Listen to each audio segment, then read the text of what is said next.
샬롬. 오늘은 창세기 9장을 나눕니다. 5월달로 접어들었네요. 벌써 창세기 9장을 나눕니다.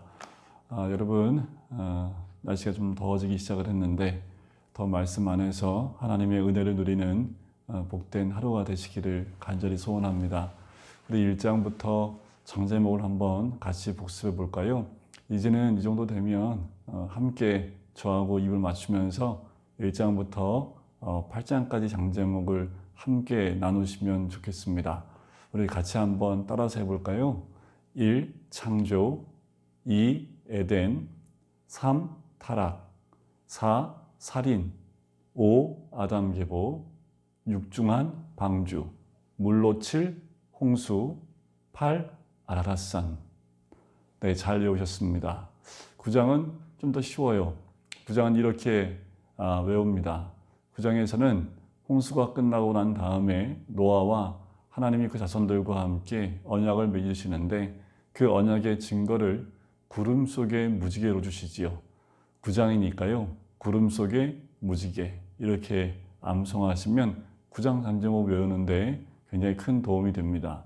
9장 장제목이 뭐라고요? 구름 속의 무지개입니다. 자, 9장으로 바로 들어가 보겠습니다. 9장 1절에 보면 하나님이 노아와 그 아들들에게 복을 주십니다. 이제 복이요. 노아뿐만 아니라 그 자녀 세대까지 넘어오는 것을 보게 됩니다. 근데 우리가 한 가지 짚고 넘어가야 될 것이 있는데 뭐냐면 8장 21절에 보면 인간이 사람이 마음이 계획한 바가 어려서부터 악하다고 주님 말씀하셨는데 그럼에도 불구하고 오늘 9장 1절에 보면 복을 주십니다. 이게 뭘까요? 이 사람이 태어날 때부터 어려서부터 이렇게 악하다고 하면 많이 번성하고 또 복을 주는 것보다 빨리 끝내야 되는 것 아니겠습니까? 근데 하나님은 오히려 복을 주시겠다 얘기하십니다. 그럼 이 복이 뭘까요?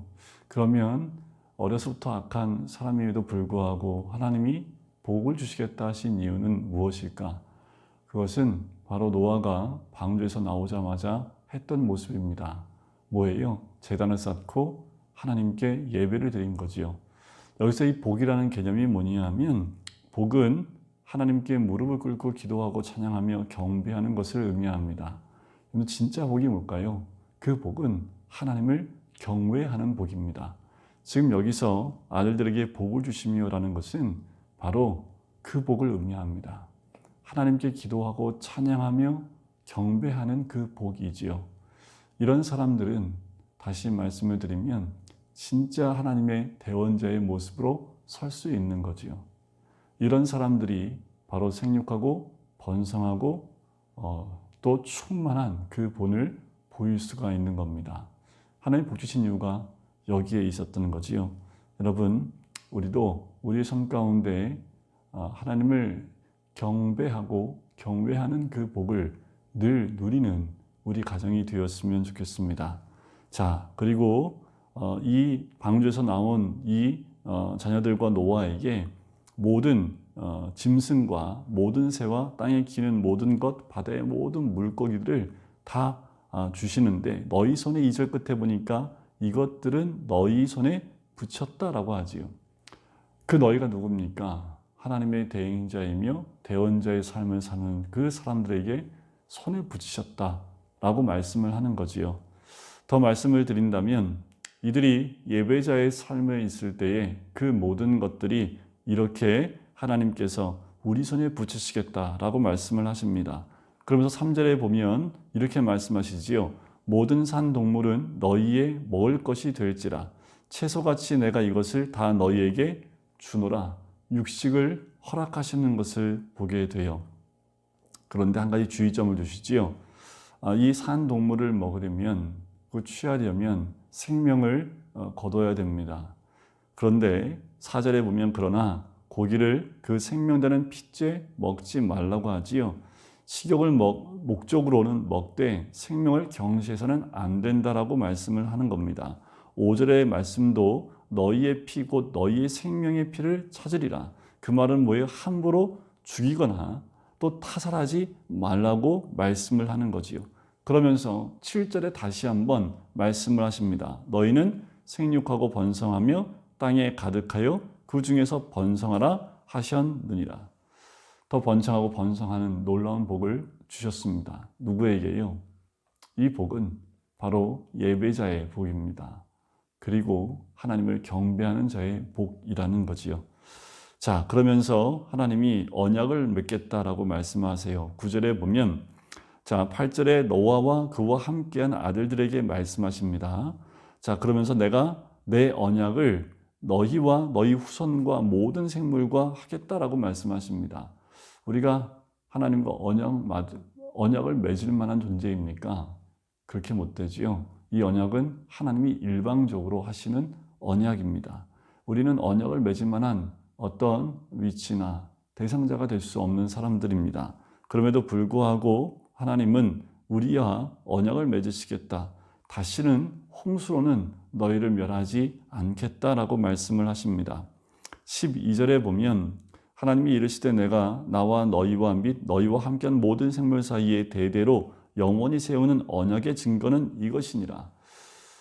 자, 이것을 믿어야 되는데 아마도 연약한 노아와 그 자녀들, 큰 홍수를 경험했던 그들에게 하나님이 이제 홍수로는 절대로 너희 심판하지 않겠다라는 그 언약을 했을 때 이들이 그것을 그대로 믿지 못한 것 아닐까. 그래서 이들에게 언약의 증거를 주시는 것 아닐까라는 생각이 듭니다. 그래서 13절에 뭐라고 말씀하시냐면 내가 내 무지개를 구름 속에 두었다. 그래요. 구름 속에 내 무지개를 두겠다. 그것이 언약의 증거다. 13절부터 계속 나오는 것은 언약의 증거에 대해서 말씀을 하세요. 14절에 보면 13절 끝에도 나오죠. 나와 세상 사이의 언약의 증거다. 14절에 내가 구름으로 땅을 덮을 때에 무지개가 구름 속에 나타나면 자, 내가 나와 너희와 및 육체를 가진 모든 생물 사이에 내 언약을 기억하리니 다시는 물로 모든 육체를 멸하는 홍수가 되지 아니할지라. 네, 이 무지개를 주십니다. 근데 그 무지개는 어디에 있던가요? 구름들 사이에 있습니다. 구름으로 땅을 덮을 때 그때 무지개가 구름 속에 나타난다라는 거지요. 노아와 그 자녀들이 이 구름을 보면 어땠을까요? 얼마나 두려웠겠습니까? 그 큰 홍수를 경험하고 난 다음에 하늘이 어두워지면 가장 큰 두려움 가운데 있을 수밖에 없는 사람들이 이 사람들입니다. 그런데 그 두려움의 전조였던 구름 위에 하나님이 뭘 주시겠다고요? 언약의 증거인 무지개를 주겠다라고 말씀을 하는 겁니다. 주님이 우리 주시는 그 참된 위안과 또 우리를 사랑하시는 증표를 그 트라우마가 있는 구름 위에 주시겠다라고 말씀을 하고 있습니다. 좀 더 이 무지개에 대해서 나눠볼까요? 무지개는 어떻게 생기는 겁니까? 햇빛과 구름 이 두 가지가 만나서 우리에게 무지개의 모습이 보이는 거죠. 그래요. 구름이 없으면 이 무지개는 뜰 수가 없는 거지요. 햇빛과 함께 구름에 있는 물 분자가 빛을 반사하면서 무지개가 보이듯이요. 이 무지개 어떻게 해요? 우리 인생의 무지개는 말씀의 빛이 비치고 고난의 구름이 있을 때 그 빛은 찬란하게 빛나게 되어져 있습니다. 여러분 이걸 꼭 기억하세요. 고난 가운데 하나님이 허락하신 이 빛이 있습니다. 말씀으로 고난이 비춰지기 시작을 하면 그 가운데 하나님이 허락하신 내 무지개를 허락하신다라는 겁니다. 그 무지개 빛을 내는 사람들이 모이고 또 모이면 그 공동체에 찬란한 아름다운 무지개 빛이 비치게 되는 거지요. 중요한 것은 고난 가운데 말씀의 빛이 있어야 된다는 겁니다. 말씀을 통해서 그 고난의 구름을 바라볼 때 하나님은 그 무지개의 빛을 그 무지개를 우리에게 언약의 증거로 보여주신다는 거지요. 우리가 꼭 기억하셔야겠지요. 16절에 보면 무지개가 구름 사이에 있으리니 내가 보고 이제 이 언약을 기억하겠다. 17절에도 나오지요. 하나님이 노아에게 또 이르십니다. 내가 나와 땅에 있는 모든 생물 사이에 세운 언약의 증거가 이것이니라. 고난이 달라도요. 말씀의 광선이 비치면 찬란하게 빛나는 겁니다.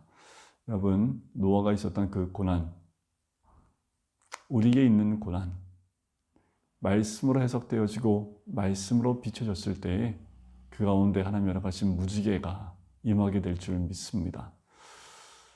이어져서 18절부터 29절 마지막 절까지 나오는 것은 노아가 의인이었습니다. 완전한 자였음에도 불구하고 또 넘어지는 모습이 나옵니다. 이게 죄인된 모습이지요. 노아가 얼마나 많은 세월 동안 고난 가운데 있었습니까? 500세 때까지 자녀를 낳지도 못했습니다. 120년 동안 방주를 지었습니다. 그리고 350일 이상 되는 그 홍수 가운데도 있었던 사람입니다. 이렇게 많은 고난 가운데 있다 할지라도 이 노아도 넘어질 수 있고 죄 가운데 넘어질 수 있다라는 거지요. 마치 다윗이 그 고난의 세월을 보내고 난 다음에도 또 범죄했던 것과 마찬가지입니다. 어떤 죄를 졌던가요? 방주에서 나온 노아와 노아의 아들들은 셈과 함과 야벳인데 함은 가나안의 아버지라고 소개를 합니다. 자, 노아의 이 세 아들로부터 사람들이 온 땅에 퍼집니다. 하나님 말씀하신 생육하고 번성하고 땅에 충만하라는 그 약속이요, 이 세 아들로 이루어지는 것을 보게 됩니다. 자, 어떻게 이렇게 이루어졌을까요? 그것은 언약을 붙드는 겁니다. 말씀을 붙들었을 때 그 말씀을 붙들은 이 세 자녀를 통해서 하나님의 이 복이 이루어지는 거지요. 자, 20절에 보니까 노아가 농사를 시작하여 포도나무를 심었더니 포도주를 마시고 심히 취하여 그 장막 안에서 벌거벗은지라. 자, 이런 죄를 져요. 죄인의 특성, 환경에는 장사가 없는 거지요. 또 넘어지기 시작을 했습니다. 포도주를 마시고 죄를 짓기 시작을 하지요. 육체의 전욕 가운데 넘어져 있는 이 노아의 모습을 봐요. 다윗도 그 많은 고난 가운데 밧세바를 통해서 정욕을 이기지 못했던 것처럼 이 노아도 마찬가지입니다. 그런데 가나안의 그 행보가 22절에 나옵니다. 가나안의 아버지 함이 그의 아버지의 하체를 보고 밖에 나가서 두 형제에게 알립니다. 근데 이게 무슨 죄이겠습니까? 라고 볼 수 있지만 원어에 보면 보고라는 건 뭐냐면 주목하여 보고 즐기라는 뜻이 있습니다. 그러니까 아버지의 그 모습을 쳐다보면서 비웃고 또 즐기면서 혀를 차고 하는 모습이 드러나는 거예요. 그 알리메라고 하는 것은 폭로하다, 선언하다는 뜻이 있습니다. 여러분, 지도자를 험담하고 죄를 드러내는 것, 그것이 함의 죄입니다. 한 가정의 리더로 하나님이 세우셨는데, 그리고 아버지인데 아버지의 허물을 보고 즐길 뿐만 아니라 폭로하고 드러내 보인 거지요. 하나님이 그 죄에 대해서 말씀하십니다. 이 얘기를 들었던 셈과 야벳은 어떻게 합니까? 옷을 가져다가 그 허물을 덮어주는 장면이 23절에 나오지요. 셈과 야벳의 선택은요, 함과 함께 그렇게 그 죄된 허물을 보고 비우는 것이 아니라, 그걸 들춰내는 것이 아니라 덮어줬던 사람들이 셈과 야벳입니다. 이것은 하나님의 사랑이지요. 셈과 야벳의 선택은 덮어주는 거였지만 함은 덮지 않고 드러내는 그 잘못을 저지르게 됩니다. 노아가 술이 깼습니다. 그리고 이들이 행한 일들을 다 보고 결국 함에 대해서는 이 아버지 노아가 저주를 하는 장면이 나옵니다. 25절에 나오지요. 저주를 받아 그의 형제의 종들의 종이 되기를 원하노라. 그런데요, 우리가 가만히 생각하면 예수님이 어디서 나오십니까? 어느 족보에서 나와요? 셈의 족보에서 나와요. 그렇다면 함이 어디에 있는 것이 복입니까? 자기의 삶대로 살아가는 것이 복일까요? 이 저주 안에는 노아를 통해서 하나님이 함의 족보, 그 함의 자손들이 구원의 길을 열어주신 겁니다. 다른 곳에 가서 자기들이 마음껏 사는 그 죄성을 가지고 사는 것보다 오히려 셈의 장막, 그 종의 종이 되어 셈의 장막에 거하는 것이 오히려 복이라는 거지요. 사람들이 보기엔 그게 무슨 복이냐 하지만 셈의 장막은 그냥 장막이 아니라 바로 주의 장막입니다.